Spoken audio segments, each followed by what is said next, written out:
the pairing that when they started playing it more and Perk started improving, started to turn the fortunes of Blacklist International around.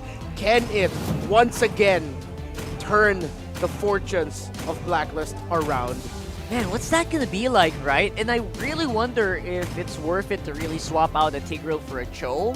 But I guess if you're ReneJ, I mean, everyone else would probably agree that, you know what, why not?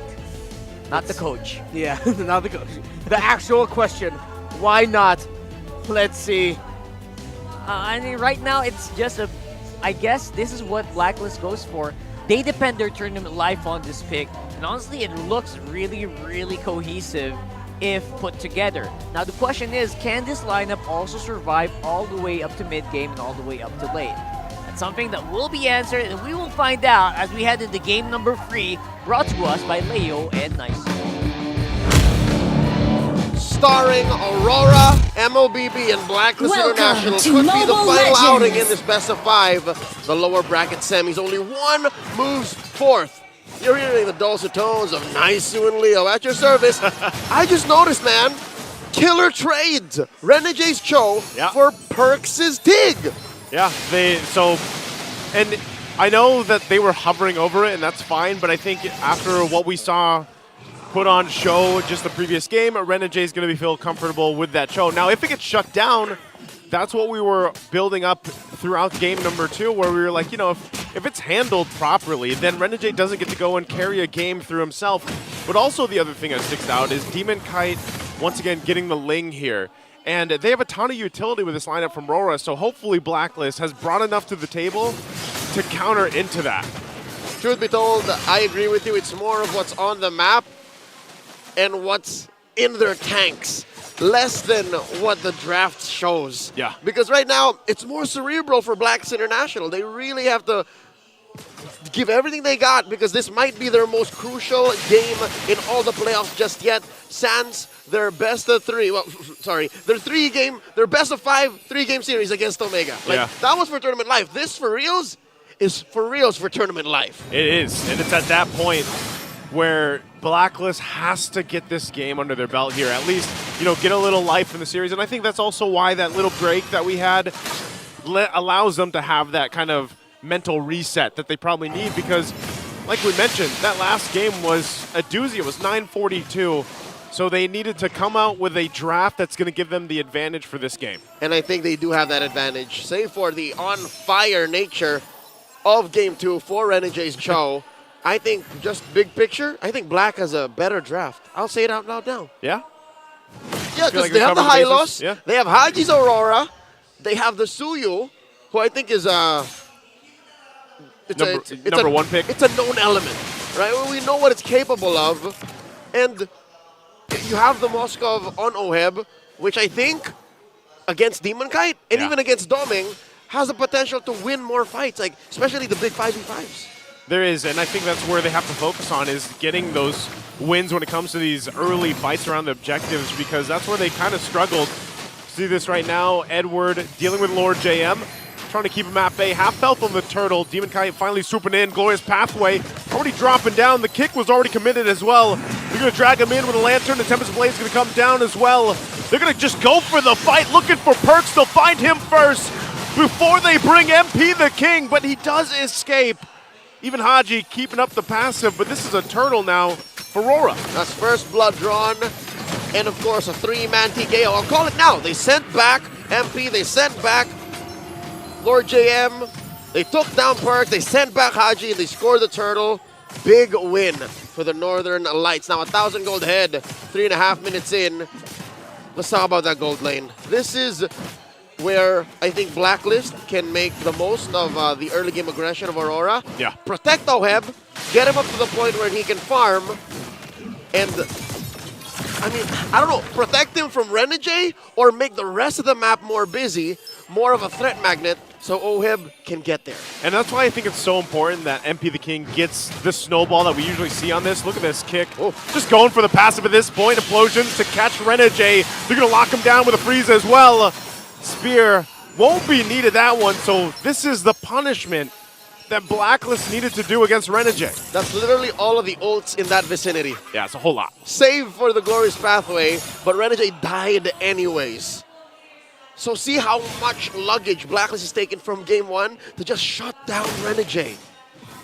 Again, these are the steps that Blacklist has to take, but they also have to win the macro front, because you can see the gold lead right now for RORA based on everything they've been doing pace-wise. So that's what they've done throughout the series, is they are the ones setting the pace with what they have available to them. So Blacklist, you know, they're trying to keep things together, and going back to the point of Oheb, you know, they can protect him the best they can. He's actually got the Purify himself too.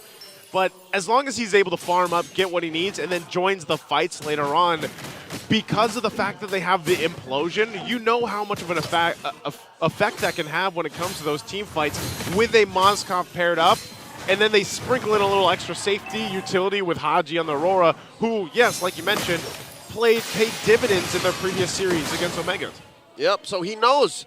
Blacklist just have to get into that mindset of, we're not here to beat RORA, we're here to beat Aurora. As a team. And slowly but surely, 5.5 minutes in, second turtle coming, they're not even paying attention to the Hitman. And I think this is the best that they can do. But RORA forcing himself to be noticed, getting in Blacklist's face, pulling the turtle out, still a dance, and look at this. Demon Guy just taking his sweet time. Look, he's just crossing around up top. Well, he's going to go up Father there. Noheb. He's going for Oheb at least. I don't know if he's going to be able to pick up the kill. We can't get a glimpse on it. He goes under. Demon Kite will pick it up.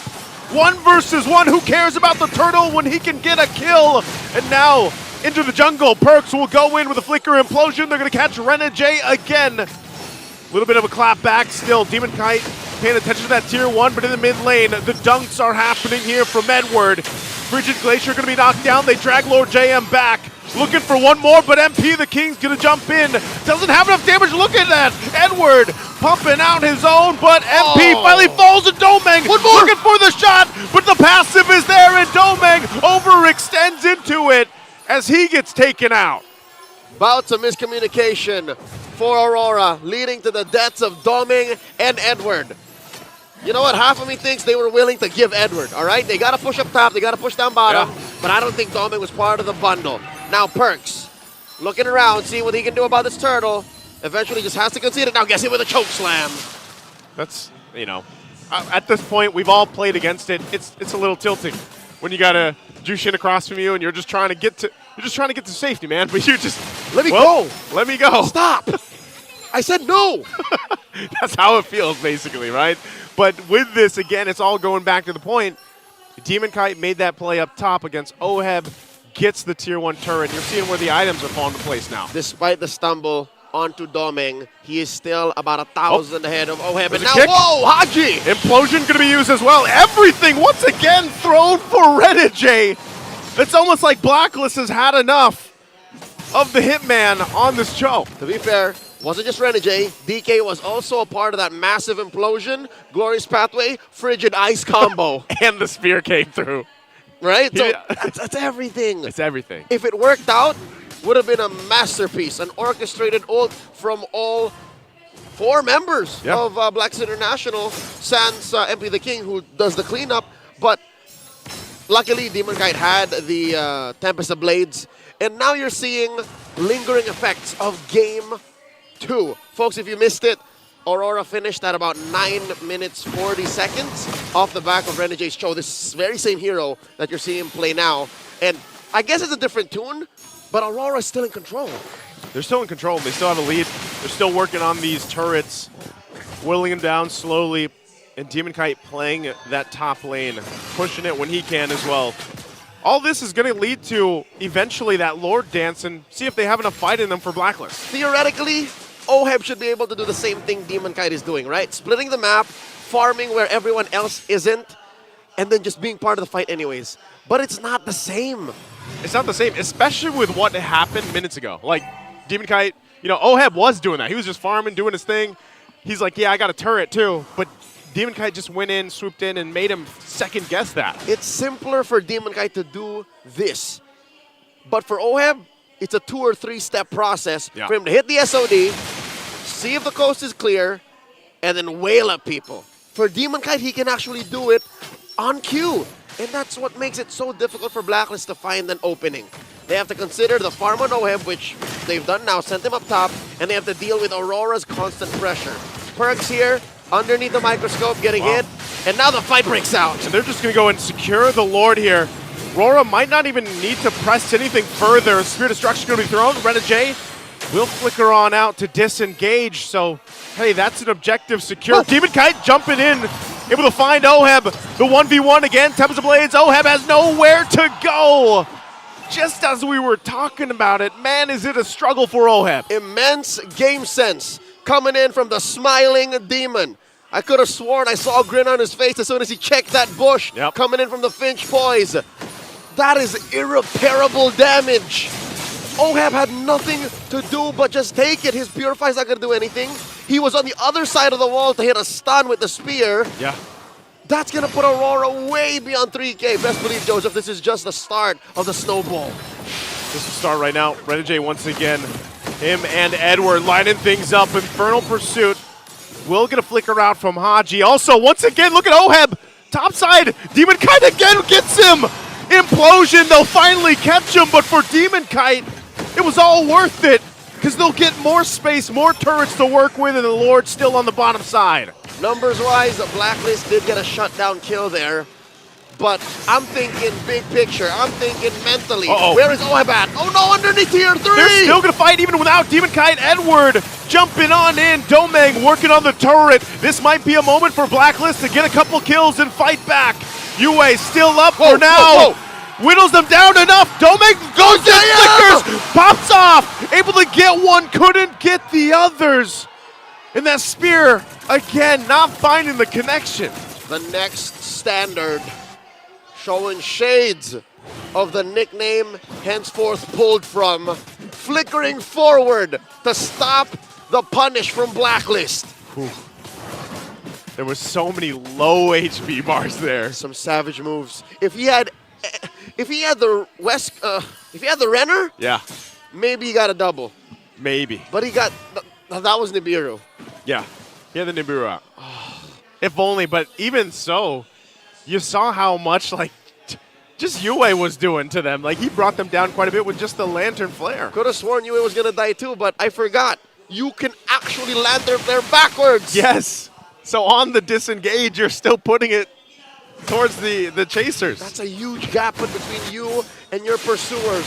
30 seconds up until this next Lord spawns. It's going to be enhanced upper quarter. Blacklist clearing up these waves. They cannot afford any more base damage given how little farm is on OHEB and how the past 5 minutes has been for the young Kiel Soriano. Dude, he died 3 times. If I'm not mistaken, all 3 in the hands of Demon Kite. If not twice the Demon Kite, once down bottom. Yeah. And that's why I was saying, you know, Demon Kite is doing the job of really keeping him in check from just sitting in that side lane and farming up and joining these fights. He does finally get the wind of nature, but this is going to be a Lord easily secured. Glorious Pathway was dropped down. Do they really want to fight this? MP already out of the picture. There's the way of the Dragon on Lord JM, and he can't run away either. It's already a double. Looking for more. RenaJ keeps him in check, and OHEB will stay on that bottom side. Lord making its way. I don't think Lord JM and MP were expecting that. They leaned hard into Aurora's trap with open arms, and now underneath tier 3 and mid, RenaJ, who catches a few spears. It's the last one. There's the implosion coming out from Perks, hoping for them to pick up a kill. Demon Kite jumps in on the backside, still working on the turret. Lord is still up. Haji and OHEB, Lord JM and MP back up. They're going to be able to defend this one. The disciplined approach by Aurora into this end game scenario. Despite being 6,000 gold ahead, all inhibitors down, choose to play the long game. 9-8, as bloody close as this could be, Aurora are worlds ahead. Joseph, we've seen 7,000 gold leads, 8,000 gold leads. Yep. We've seen 2,000 gold leads. This feels closer to the former. Yeah. This is a huge 5K gold lead. Where's the majority of it on? It's not even between OHEB and Domeng. Look at the junglers here, man. It's almost between 3K BK difference. and MP. Yeah, massive. And Demon Kite, this is one of his key picks, this Ling. Whether he has an Angela or not, it doesn't matter. The way he moves around the map, the way he targets certain members, like he has Oheb the whole time, like this is what makes him such a strong Ling player. That's what you call the moves and the grooves. Yes. He weaves in and out, and when he catches his prey, you can't escape. He whips out the grin and it's over the next thing you know. So here's the thing. MP the King, it's not like he has a bad hero. It's just what the Suyu wants to do, he couldn't because of how Blacklist can't find the right formation. Yeah. As it is, Aurora doesn't deal burst damage. Oheb can't find the 2 or 3 seconds he needs to free hit for MP to clean up. I think that's where the dilemma is. Aurora aren't allowing for that kind of interaction. Yeah, they don't want it to happen. Part of this, though, too, you do see that Oheb's starting to have some pretty respectable damage. He just picked up the Malefic Roar. So if somehow, some way, they keep things together as a team in a base, maybe they can find the right angles to fight in.